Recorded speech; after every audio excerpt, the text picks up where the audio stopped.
Capítulo 5. Aomame, por mucho que se esconda y contenga la respiración. Aomame, encerrada todo el día en el piso, esa vida solitaria y monótona no le resultaba excesivamente penosa. Se levantaba a las 6:30 y desayunaba algo sencillo de preparar. Durante una hora lavaba la ropa, o planchaba, o barría el suelo. Antes de comer, en los aparatos que Tamaru le había proporcionado, hacía 1 hora y media de ejercicio intenso y eficaz. Como buena instructora que era, sabía qué músculos debía estimular cada día y durante cuánto tiempo. Discernía con claridad hasta qué punto el esfuerzo era beneficioso y a partir de qué punto era excesivo. La comida consistía principalmente en verdura y fruta. Después de comer se sentaba en el sofá, donde leía y se echaba una pequeña siesta. Por la tarde cocinaba durante más o menos 1 hora y antes de las 6 ya había terminado de cenar. Cuando anochecía salía al balcón, se sentaba en la silla de jardín y vigilaba el parque infantil. A las 10:30 se metía en la cama, así un día tras otro. Sin embargo, esa vida no la aburría en absoluto. Nunca había sido demasiado sociable. Pasar mucho tiempo sin ver a nadie ni hablar con nadie no la incomodaba. Cuando era pequeña, en el colegio apenas hablaba con sus compañeros. A decir verdad, nadie le hablaba a menos que fuera necesario. En su clase, ella era el elemento discordante e incomprensible que debía ser excluido o ignorado. A Aomame no le parecía justo. Si hubiera hecho algo malo, quizás se merecería que la excluyeran, pero no era así. Para sobrevivir, una niña debe obedecer en silencio lo que le ordenan sus padres. Por eso tenía que rezar en voz alta antes de comer, recorrer la ciudad todos los fines de semana con su madre para captar nuevos adeptos, negarse a ir a las excursiones a templos budistas y sintoístas y a las celebraciones de Navidad por motivos religiosos, y vestir ropa usada, todo ello sin rechistar. Los niños que la rodeaban, sin embargo, desconocían esas circunstancias y tampoco intentaban comprenderla. Solo sentían aversión hacia ella. Hasta los profesores la consideraban un estorbo. Aomame podría haber mentido a sus padres, claro. Podría no haber rezado y haberles dicho que rezaba sus oraciones antes de cada almuerzo. Pero no quería hacerlo. Primero, porque no quería mentir a Dios, existiera o no realmente. Y segundo, porque, a su manera, estaba enfadada con sus compañeros. Si quieren odiarme, que me odien cuanto quieran, pensaba. Rezar se había convertido en un desafío frente a ellos. La justicia está de mi lado. Despertarse cada mañana y vestirse para ir al colegio era una tortura. A menudo, con los nervios, se le descomponía el estómago y a veces vomitaba. Otras veces tenía fiebre o dolor de cabeza y sentía los brazos y las piernas doloridos. A pesar de ello, nunca faltaba a clase. Si faltara un solo día, razonaba, querría seguir faltando más y, si eso ocurriera, probablemente nunca más volvería al colegio. Eso significaría que sus compañeros y los profesores habrían vencido. Sin duda, todos se habrían sentido aliviados si ella hubiera desaparecido de las aulas. Y ella, que no iba a permitir que se sintieran aliviados, acudía siempre al colegio, aunque tuviera que arrastrarse hasta allí. Y lo aguantaba todo en silencio, con los dientes apretados. Comparado con aquella amarga época, estar encerrada en un piso pulcro sin hablar con nadie no era nada. Comparado con el sufrimiento de tener que callar mientras los demás charlaban alegremente, guardar silencio sola era mucho más fácil y natural. Tenía libros para leer.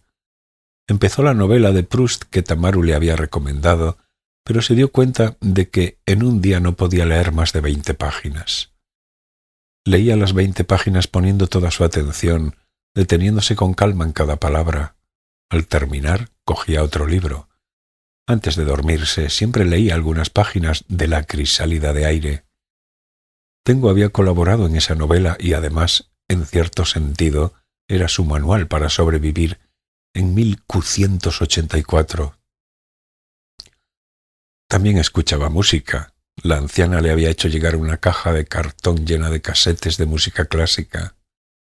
Incluía sinfonías de Mahler, música de cámara de Haydn y música para clave de Bach, entre otras piezas de diferentes estilos y géneros. También estaba la sinfonieta de Janáček, que ella había pedido. Una vez al día, mientras hacía ejercicio, la escuchaba en silencio.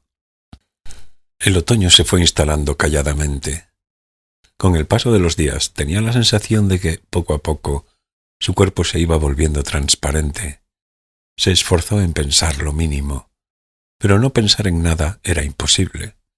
Cuando se produce un vacío, siempre hay algo que lo llena. Por lo menos se consolaba. En ese momento no sentía la necesidad de odiar nada ni a nadie. No tenía que odiar a sus compañeros ni a sus profesores. Ya no era una niña vulnerable y tampoco le imponían una fe. No tenía que aborrecer a los hombres que propinaban palizas a las mujeres. Esa ira que, de vez en cuando, invadía su cuerpo como una marea, esa violenta agitación que la llevaba a querer golpear irracionalmente las paredes, había desaparecido sin que ella se diera cuenta. No sabía por qué, pero no había vuelto a invadirla. Y Aomá me lo agradecía. Si fuera posible, le gustaría no tener que volver a herir a nadie, del mismo modo que no quería que la hiriesen a ella. Las noches en que no podía dormir, pensaba en Tamaki Otsuka y Ayumi Nakano. Al cerrar los párpados, los recuerdos de cuando abrazaba sus cuerpos resurgían con nitidez. Ambas tenían una piel suave y brillante y cuerpos cálidos, cuerpos tiernos, profundos. Sangre fresca corría por ellos y sus corazones palpitaban con un benigno latir acompasado. Pequeños suspiros y risas sofocadas. Dedos finos, pezones erizados, muslos tersos. Pero ellas ya no estaban en este mundo. La tristeza inundaba el corazón de Aomame silenciosa, furtivamente, como un caudal de agua suave y oscura. En esos momentos el circuito de su memoria cambiaba de dirección y pensaba con todas sus fuerzas en Tengo. Se concentraba y rememoraba el tacto de la mano de Tengo cuando, a los 10 años, en aquella aula, acabadas las clases, sostuvo la mano de él unos minutos. Entonces la imagen del Tengo treintañero en lo alto del tobogán que había visto hacía unos días se reavivaba en su mente. Imaginaba que aquellos brazos de adulto la abrazaban. En esos momentos casi lo alcanzaba con la mano. La próxima vez quizá mi mano llegue a tocarlo de verdad. A oscuras, con los ojos cerrados, Aomame se zambullía en esa posibilidad, se entregaba a sus anhelos. Pero si no vuelvo a encontrarme con él, ¿qué demonios haré? El corazón de Aomame se estremecía. Cuando no había existido ningún punto de conexión real con Tengo, todo había resultado mucho más sencillo. Encontrarse con el Tengo adulto había sido un simple sueño para Aomame y al mismo tiempo no dejaba de ser una hipótesis abstracta. Sin embargo, ahora, tras haberlo visto en la realidad, su persona se había vuelto mucho más importante y poderosa que antes. Ocurriera lo que ocurriese, Aomame quería volver a encontrarse con él. Quería que la abrazara y la acariciara de arriba abajo. Solo de pensar que quizá su sueño nunca se cumpliría, su cuerpo y su alma parecían desgarrarse por la mitad. Tal vez debería haberme disparado aquella bala de 9 milímetros delante del anuncio del tigre de Eso. Así no tendría que seguir viviendo con esta angustia. Pero por alguna razón había sido incapaz de apretar el gatillo. Había oído una voz. Alguien, desde muy lejos, la llamaba por su nombre. Quizá vuelva a ver a Tengo.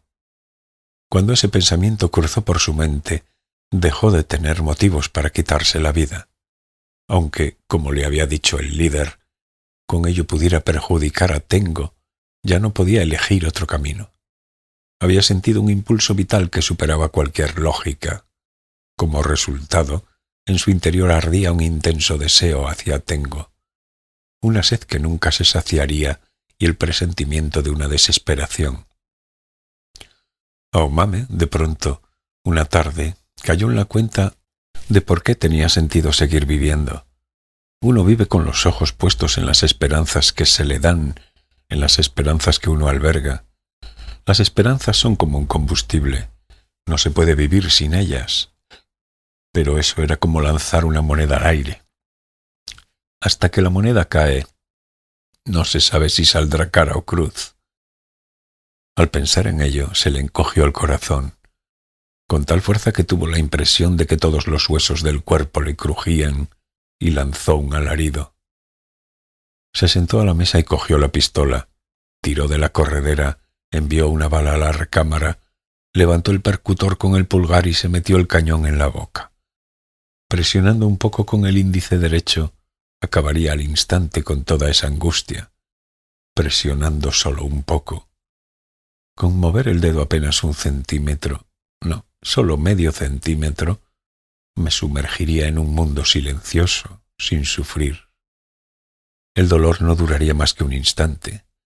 Luego llegaría una nada piadosa. Cerró los ojos. El tigre le sonreía desde el anuncio de eso, con la manguera en la mano.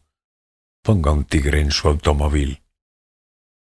Se sacó el duro metal de la boca y sacudió lentamente la cabeza hacia los lados. No puedo morir. Delante del balcón está el parque, y en el parque el tobogán, y mientras exista la esperanza de que Tengo regrese a él, no puedo apretar este gatillo. Me contendré hasta que todas las posibilidades se agoten. Tenía la impresión de que, dentro de ella, se había cerrado una puerta y otra se había abierto en silencio. Aomame tiró de la corredera hacia atrás, sacó la bala de la recámara, le puso el seguro al arma y volvió a dejarla sobre la mesa. Cerró los ojos y le pareció que algo minúsculo irradiaba una luz mortecina en medio de la oscuridad, una luz que poco a poco se iba apagando. Semejaba una especie de polvo de luz muy fino, pero Aomame no sabía qué era. Sentada en el sofá, se concentró en la lectura de Por el camino de Swan. Trataba de recrear en su mente las escenas de la novela sin que ningún otro pensamiento la estorbase. Fuera comenzaba a caer una lluvia fría.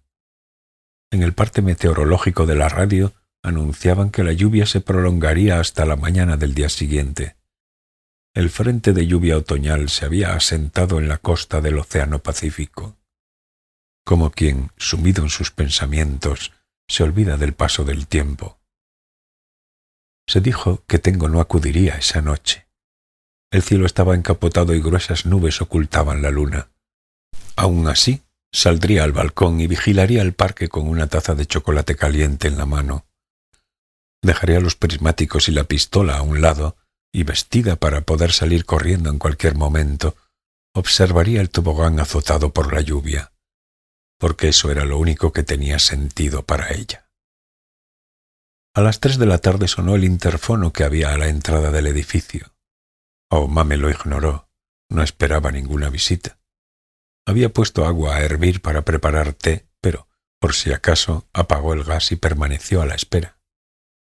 Después de 3 o 4 timbrazos más, se hizo el silencio. 5 minutos más tarde volvió a sonar. Esta vez era el timbre del piso. Fuera quien fuese, esa persona había entrado en el edificio. Estaba delante de la puerta de su apartamento. Quizás se había colado detrás de algún inquilino, o a lo mejor había llamado a otro piso y había dicho cualquier cosa para que le abrieran. Aomame guardó silencio. Tamaru le había dicho que no contestara bajo ningún concepto, que cerrara con pestillo y contuviera la respiración. El timbre sonó unas 10 veces, demasiado insistente para ser un vendedor a domicilio que, como mucho, llamaría 3 veces. Aomame seguía callada cuando empezaron a llamar a la puerta con los nudillos. No golpeaban con fuerza, pero sí con firmeza e indignación.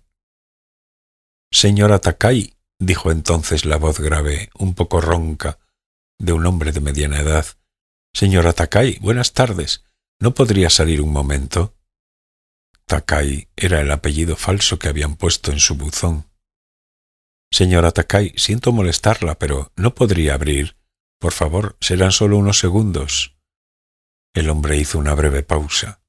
Cuando vio que nadie contestaba, volvió a golpear con los nudillos, esta vez un poco más fuerte.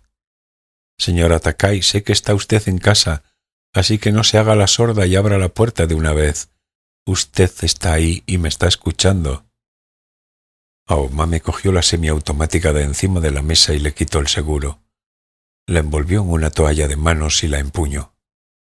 No tenía ni idea de quién era ni qué quería ese hombre, pero por algún motivo se mostraba hostil hacia ella y estaba empeñado en que le abriera la puerta. Aquello no le gustó lo más mínimo. Al cabo de un rato los golpes cesaron y la voz del hombre volvió a resonar en el rellano.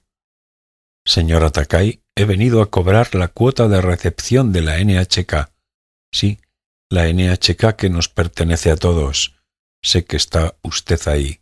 Me doy cuenta por más que contenga la respiración.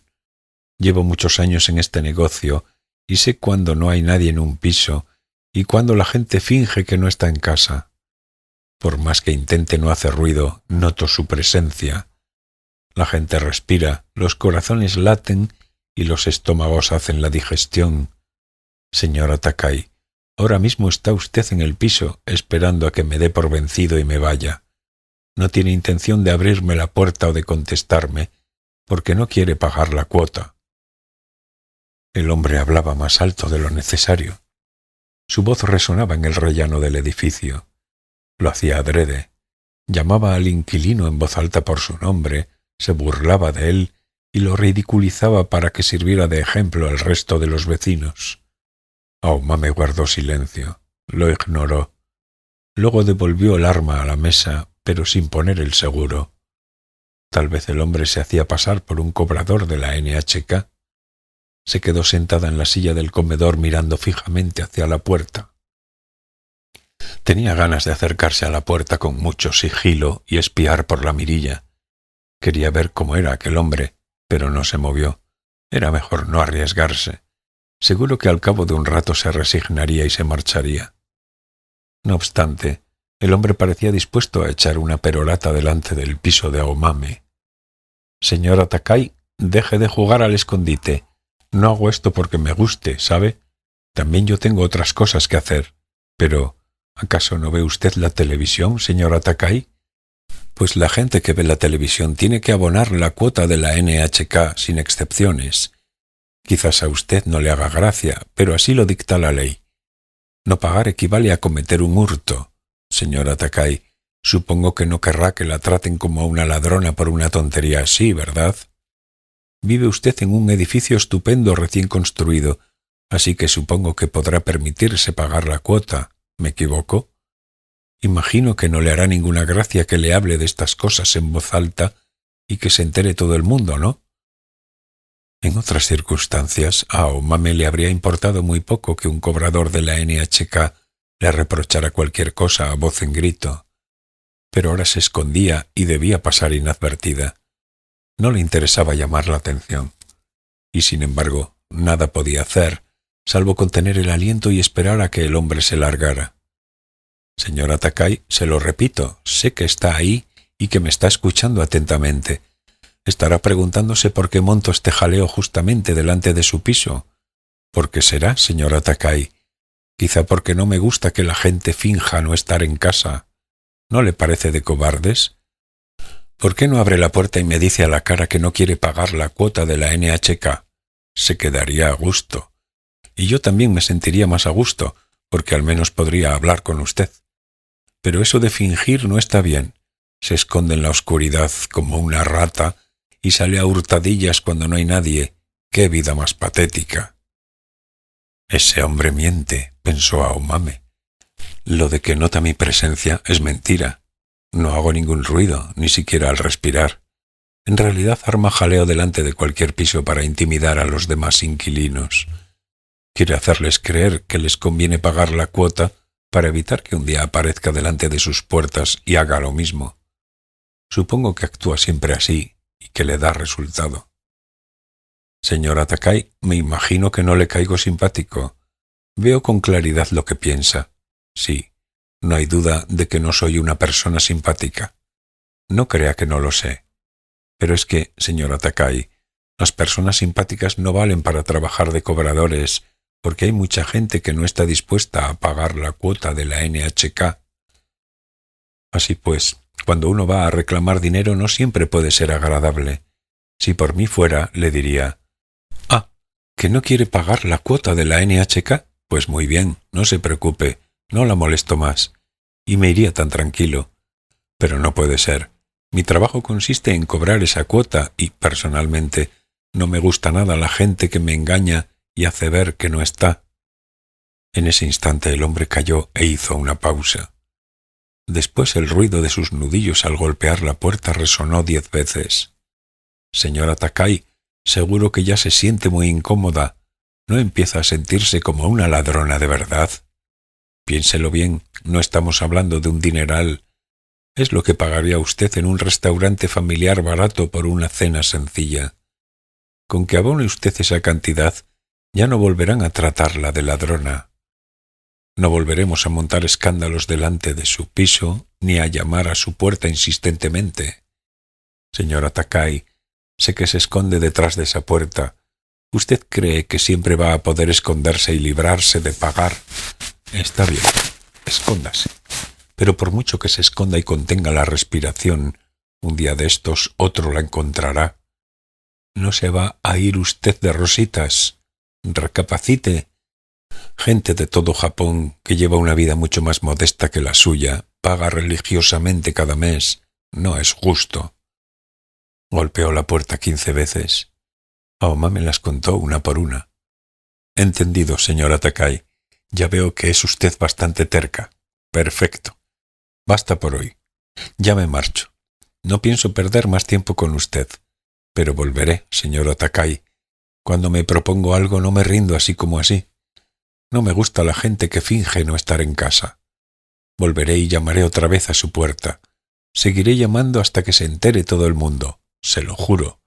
Le doy mi palabra. ¿Lo ha oído?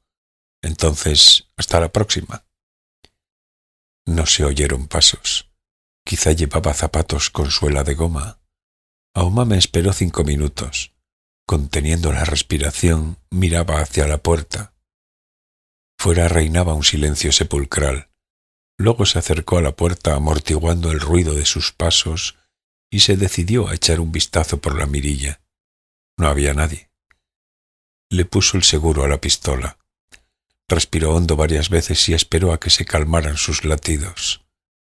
Luego volvió a encender el fogón y preparó té verde.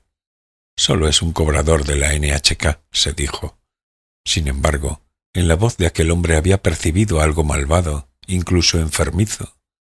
Era incapaz de juzgar si ese algo se dirigía a ella o a esa persona imaginaria que se llamaba Takai, como podía haberse llamado de otra manera. Con todo, su voz ronca y la insistencia con que llamaba a la puerta le habían dejado una sensación incómoda, como si algo viscoso le ciñera la piel en las zonas del cuerpo que llevaba descubiertas. Aomame se desnudó y se metió en la ducha. Se lavó bien con jabón bajo el agua caliente. Al salir de la ducha y cambiarse de ropa, se sintió un poco mejor. Aquella sensación desagradable en la piel había desaparecido. Se sentó en el sofá y se tomó el té. Luego se dispuso a leer, pero era incapaz de concentrarse. Fragmentos de lo que el hombre le había gritado resonaban en sus oídos. «¿Usted cree que siempre va a poder esconderse y librarse de pagar? Está bien, escóndase, pero por mucho que se esconda y contenga la respiración, un día de estos otro la encontrará». Aomá me negó con la cabeza. No, ese hombre solo decía lo primero que se le pasaba por la cabeza. Solo vociferaba como si supiera algo para asustar. No sabía nada de mí, ni qué he hecho, ni por qué estoy aquí. Aun así, sus latidos no se sosegaron. Pero por mucho que se esconda y contenga la respiración, un día de estos otro la encontrará. Las palabras del cobrador parecían sugerir implicaciones más profundas.